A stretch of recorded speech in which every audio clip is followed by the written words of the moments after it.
샬롬! 여러분, 의인과 악인이 있습니다. 의인의 부활과 악인의 부활이 있다 그랬어요. 여러분, 우리는 의인의 삶을 살아가야 합니다. 그러면 의인의 삶을 살아간다고 할 때 그 의인의 삶이라는 건 구체적인 어떤 행동을 사실 우리에게 요구하는 거거든요. 그 구체적인 행동 중에서 가장 중요한 게 뭘까? 내가 의인의 삶을 살아가는 데 있어서 뭘 해야 하는 걸까? 라고 했을 때 성경이, 특별히 구약 성경이 강조하는 것 중에 하나는요, 구제입니다. 물론 이 구제는 신약에서도, 그 초대교회 안에서도, 교회 안에서 이제 과부들, 경제적인 능력이 없는 자들, 가난한 자들을 이렇게 구제하는 그 구제의 모습이 있었어요. 근데 이것은 구약 성경 안에도 굉장히 이렇게 강조되고 있는 내용입니다. 이 잠언에서도 이 구제에 대한 것들을 말하고 있어요. 잠언 11장 24절, 흩어 구제하여도 더욱 부하게 되는 일이 있나니 과도히 아껴도 가난하게 될 뿐이니라. 뭐 과도히 아낀다, 과도히라는 표현이 있잖아요. 뭐 아껴야죠. 아껴야지만 너무 과도히 아끼는 것, 내가 써야 될 때를 쓰지 못하고, 이 써야 될 때에서 아주 중요한 때는 이제 남을 돕는 일, 교회를 세워가는 일, 분명히 써야 될 때임에도 불구하고 그것조차 막 아끼려고 한다고 해서 더 잘 살게 되는 것도 풍요롭게 되는 것도 아니라는 거예요. 과도히 아껴도 가난하게 될 뿐이라는 거예요. 왜 과도히 아끼면 가난하게 될까요? 아끼면 다 돈이 차곡차곡 쌓이는 거 아니에요? 여러분, 별로 그렇지 않습니다. 돈의 속성이라는 것도 그래요. 이 과도히 아끼잖아요. 그러면 무언가 내가 그 돈을 투자해야 될 때가 있거든요. 투자라는 차원에서도 내가 누군가에게 쓴다라는 것은요, 물론 내가 거저줌으로써 써야 하죠. 사랑함으로써 써야 하죠. 근데 내가 돈을 쓴다는 것은 일종의 투자한다는 개념이 분명히 있습니다. 이 세상에는요, 매매의 법칙이 지배되고 있기 때문에 실제로 내가 거저줘서 잊어버렸는데도 그 사람은 기억하고 꼭 갚아야 된다고 생각하는 사람들이 대부분이에요. 물론 악인은 있죠. 뻔뻔한 사람도 있고요. 짠돌이도 있어요. 그렇기 때문에 나는 주고 잊어버려야 돼요. 그래야 내가 속이 편하고, 그래야 내가 행복할 수 있어요. 그럼에도 불구하고 대부분의 사람들은 그걸 기억하고요, 꼭 언젠가 갚습니다. 갚아야 한다고 생각하거든요. 그러니까 내가 아낀다고 써야 할 때 쓰지 않잖아요. 예. 그러면 그게 일종의 투자가 되질 않습니다.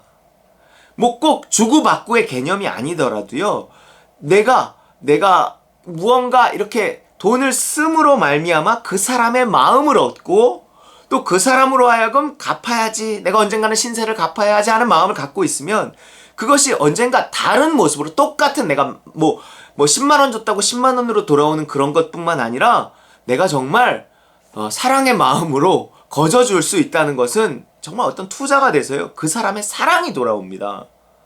내가 특별히 10만 원이라고 그 사람이 느끼면 10만 원이 돌아올 확률이 있지만, 내가 정말 그것을 내가 사랑이라는 마음으로, 사랑의 마음으로 하잖아요. 그것이 돈이 됐건, 어떤 정말 수고가 됐건, 어떤 봉사가 됐건, 상대방이 그 사랑을 느끼면 그 사람의 사랑이 되돌아오는데, 꼭 되돌아올 걸 내가 계산하고 한 것이 아닌데도 불구하고 그 사람은 꼭 갚으려고 하고요, 또 고마울수록 더 해주려고 하고요, 뭔가 이런 속에서 그것은요, 우리가 어떤 경제적인 어떤 큰 이득이 되기도 하고, 내가 어떤 결정적인 순간에 어떤 정말 그 상대방의 어떤 도움을 받을 수도 있고요. 그리고 상대방이 정말 갚기 어려울 만큼의 어떤 그런 가난함 속에 있다 그러면, 그리고 내가 정말 그 사람이 갚을 수 없는 형편이라면 하나님도 갚아주시는, 하나님께 구워주는 거라고 그러거든요. 가난한 사람을 돕는 것은. 잠언 19장 17절, 가난한 자를 불쌍히 여기는 것은 여호와께 꾸어드리는 것이니 그의 선행을 그에게 갚아주시리라. 그가 못 갚잖아요. 그럼 하나님이라도 갚아주신다는 거예요. 그렇기 때문에 이 가난한 자를 돕는다라는 것은요, 하나의 투자가 되는 거예요. 투자는 나를 더 부유하게 하거든요.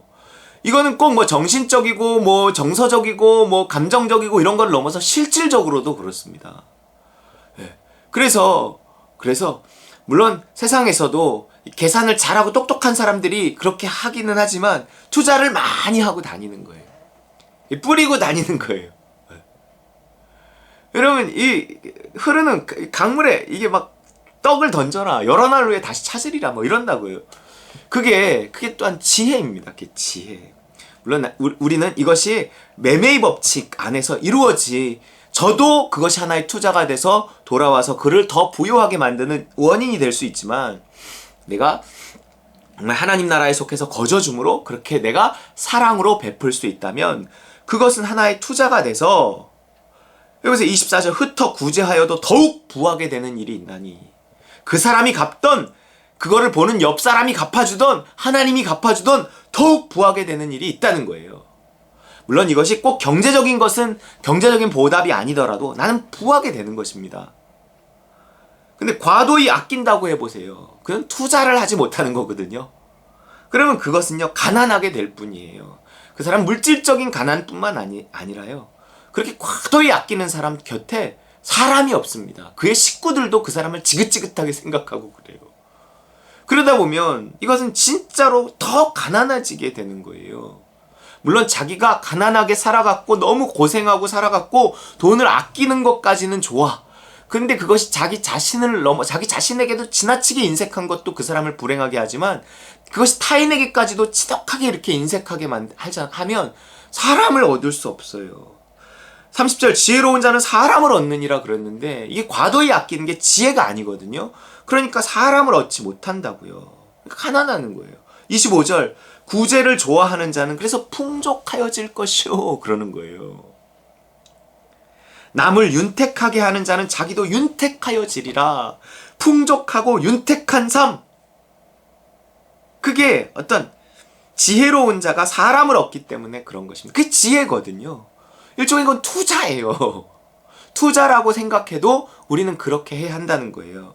당장 투자라는 것이 내가 뭐 1을 하면 1을 얻고 2를 얻고, 내가 100을 들이면 뭐 100을 얻고 110을 얻고, 뭐 이런 눈에 보이는 투자도 투자지만, 진정한 투자는요, 정말 이 위험을 다 까먹을 수 있다는 위험을 감수하고서라도 내가 투자할 때, 이게 뭐 1,000원을 투자해서 1,100원을 얻는 게 아니라 1,000원을 투자해서 10,000원을 얻고 100,000원을 얻고, 이게 대부분 투자잖아요.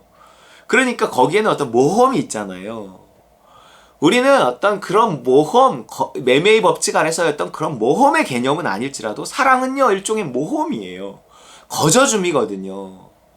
내가 사랑하기 때문에 모험할 수 있어요. 내 모든 것을 거저줄 수 있어요.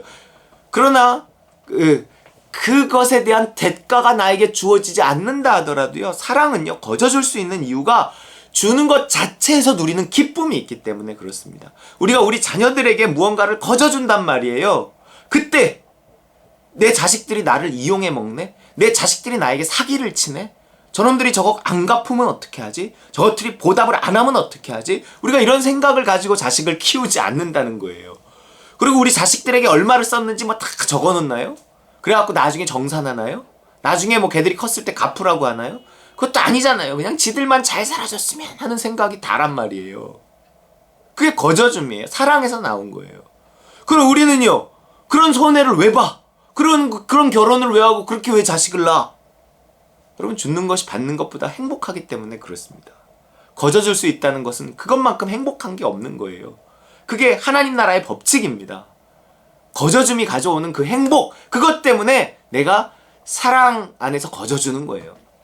근데 사랑은 해야겠는데 사랑은 안 되고, 사랑은 하긴 해야겠고, 그러니까 사랑이 없이 자꾸 무언가를 이렇게 들이잖아요. 그럼 나중엔 꼭 내가 받아야 된다는 생각, 계산을 하게 되고요. 그러다 보면 그만큼 못 받으면 불행해집니다. 화가 나고 억울하고 사기당한 것 같고. 그러니까 우리가 교회 안에서도 마찬가지예요. 헌금을 한다는 것, 교회 안에서 어떤 성도를 향해 무언가를 한다는 건 철저하게 거저줌의 법칙이 돼서 주는 것 자체에서 어떤 기쁨을 누려야 돼요. 언젠간 뭐 저 사람도 나한테 뭘 해주겠지. 이렇게 하면은요, 그것도 세상적인 어떤 투자가 될 수는 있겠지만, 진정한 그리스도 안에서의 어떤 거저줌, 진정한 행복, 이런 거에 모지른단 말이에요. 교회 안에서는 모든 헌금이든, 그것이 성도를 향한 어떤 봉사든, 교회를 향한 봉사든, 섬김이든, 무엇이 됐건 거저줌이 될 수 있게 내가 하나님이 공급하시는 힘으로 하는 것 같이 하라! 이런단 말이에요. 그것이 곧 사랑으로 하는 것입니다. 그 사랑을 하나님이 공급하시잖아요. 하나님, 난 할 수 없어요. 하나님, 난 해봤자 자꾸 계산하게 되고 또 받으려고 하고 거래하게 돼요. 하나님, 나를 용서해 주세요. 하나님, 나를 십자가에 못 박습니다. 내가 그냥 거저줌의 기쁨을 누리게 해주세요. 하나님, 사랑을 허락해 주세요.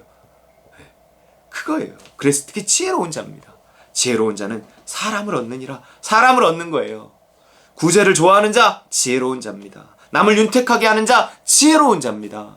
그 사람이 윤택하여지고 풍족하게 되고, 흩어 구제하는 자, 더욱 부하게 되는 거예요. 진정한 행복이 있습니다.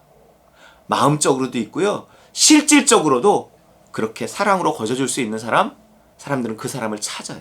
그 사람에게 무언가를 맡기고 그 사람에게 기꺼이 자신들도 거저주려고 애써요. 그러다 보면 생각지 않은 부가 더해질 수도 있다는 것입니다.